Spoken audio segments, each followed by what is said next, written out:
what would you say are 3 things you do to feed the light, to feed the white wolf, Mm. to let's just say, let the Holy Spirit utilize you? And it comes down to being one word, right? It's like righteous, right? Righteous. Yeah. Explain righteous. So to me, it's basically being the best person that you can be, not trying to hurt Which is people. what? Let's break that down. So trying to really help people, be happy, be empathetic, have feelings,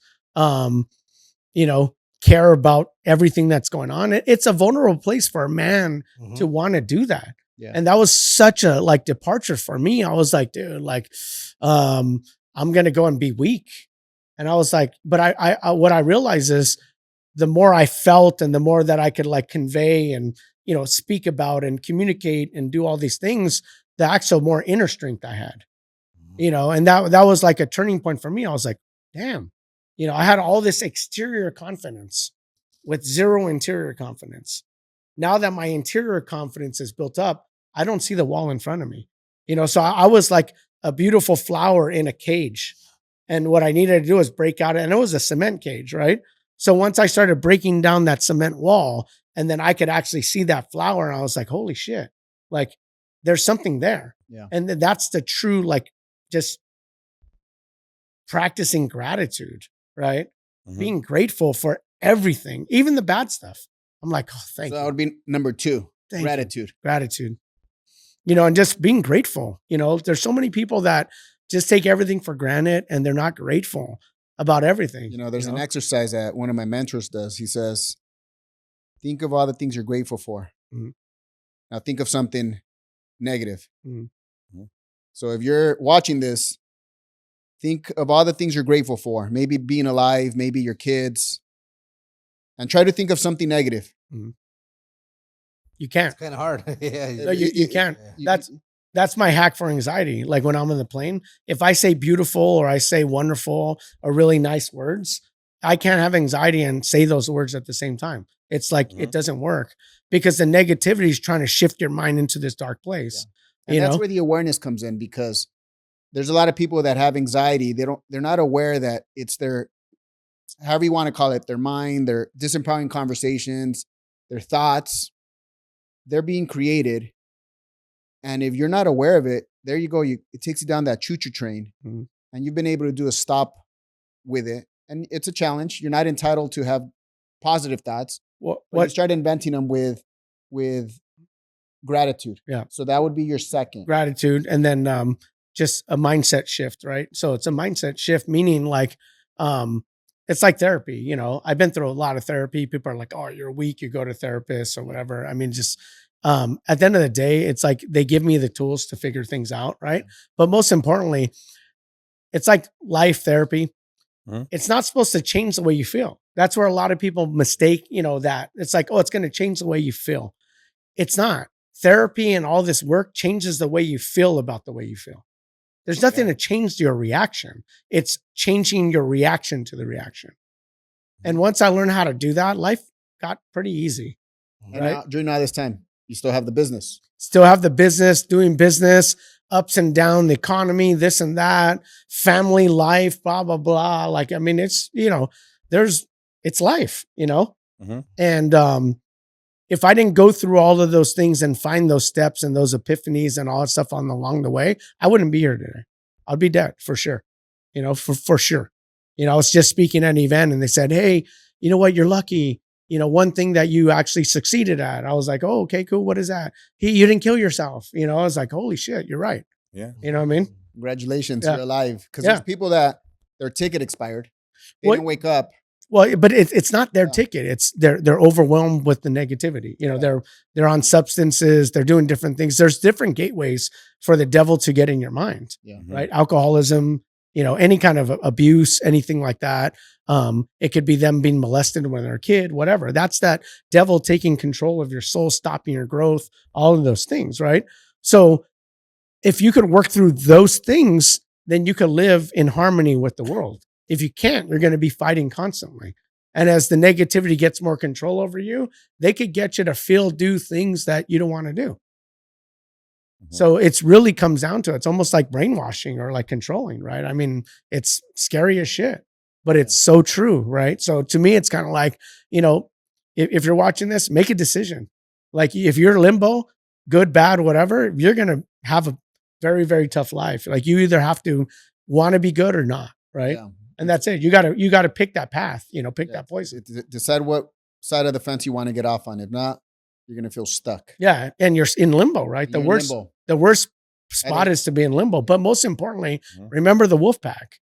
If you pick the positive wolf pack, they're going to be around you, angels, all that stuff's around you, God, to protect you. Yeah. Right. I mean, at the end of the day, the devil, if they wanted us dead, we'd be dead right now. They don't want us dead. They want us to suffer. Right. Yeah. So I was suffering for 20 something years. Right. And then every year since then, I've been suffering less. But a lot of people didn't know you were suffering because they saw the limelight. They saw you rubbing elbows with, who's who's. Bro, let me tell you. I mean, look at all the prominent celebrities. Yeah. They're all suffering. Yeah. I don't care what anybody says because there's so much hate and limelight and all that stuff. Yeah. They're all suffering. They're just suffering in silence. Look what's happening right now with Kanye. Yeah. Some people are talking about it. Some people aren't, whatever he's going through, it's dark. Yeah. But but he spins it and makes a lot of money off of it. Yeah. So, you know what I'm saying? Like it's one of those things. It's like, it's sad, bro. Yeah. You know what I'm saying? It's really sad when it comes down to it, what it actually takes to be successful and to go to that next level and do all those things. It's kind of like, can you handle that? You know what I'm saying? Yeah. Like, honestly, can you handle that? Do you have enough to do it? Most people can't, they want to. It's like, I'm a CEO on a card, but are you a CEO? Right. So I equate it kind of like martial arts, right? It's kind of like you go in the ring with a black belt, you're probably going to get your ass kicked. But most people are black belts walking around, white belts walking around with the black belt because they think it's cool. Like, oh, I'm in business. Come on.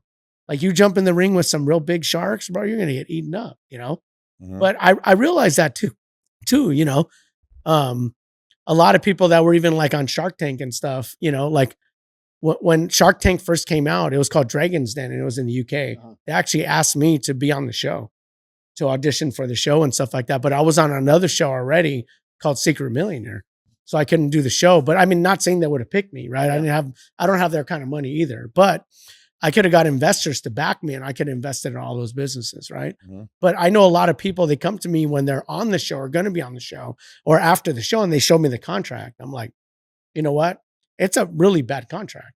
Yeah, they're screwing me over, blah, blah, blah. Forget it. I'm not going to do it. I said, whoa, hold on. In life, you're going to get screwed. The key is get screwed less. Okay. So that's another bullet point. Yes. So let's go and negotiate that to the best of its ability so we could actually get this done. Because if you're really good at business, this is your learning experience. This is like going to college. Yeah. Most people pay for that. Bro, you're getting paid for it. And you're going in there and you're getting mentored by some of the greatest business people in the world with massive TV exposure. Get screwed every time. Learn what's going on, but get screwed less. Right? Yeah. Some of our biggest deals were the shittiest deals we had. We made the least amount of money, but they were the biggest things for our company, our brand went up. But because I went in there with that mindset, it's like, this is part of history that's never going to happen unless we figure out how to make it happen. What would you say from all the years of trials and errors, ups and downs, wanting to kill yourself since you were 4, what are the top 3 highlights? Personal, business. We're talking how you started a multi-million, 7-figure tour. Yeah, let's call it.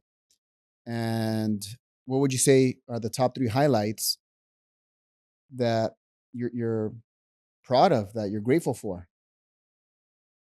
Well, I think getting my mind right. That's number 1. That's number 1. That's the most important. You could have the best product in the world. If you're not in the good mental space, it's never going to get off the ground. You're going to get screwed. You're going to be negative. What's number 2? Number 2 would probably be really educate yourself financially, right? That's where you get a lot of business. They could get to like 20 million, this and maybe even 50, and then it fails. And for someone who doesn't have access to, a financial advisor, I mean, what do you do? Well, I mean, a lot of it is just kind of, you could go on TikTok or YouTube or whatever. And there's a lot of information out there. So accessible. Chat GPT. Everything, chat. I mean, just there's so much information out there. But, you know, at the end of the day, meet people, get information, get advice. Yeah. Right. It's kind of like, think about it. If we all got sick, we had a disease, you're not going to go see one doctor and be like, oh, okay, you know, that's cool. You know, you're going to go see multiple doctors. You're going to have friends calling around to try to get the specialist. You're going to do all that, right? So do that with finances. And what's number 3? Number 3 would be, don't ever stop. Like, don't give up.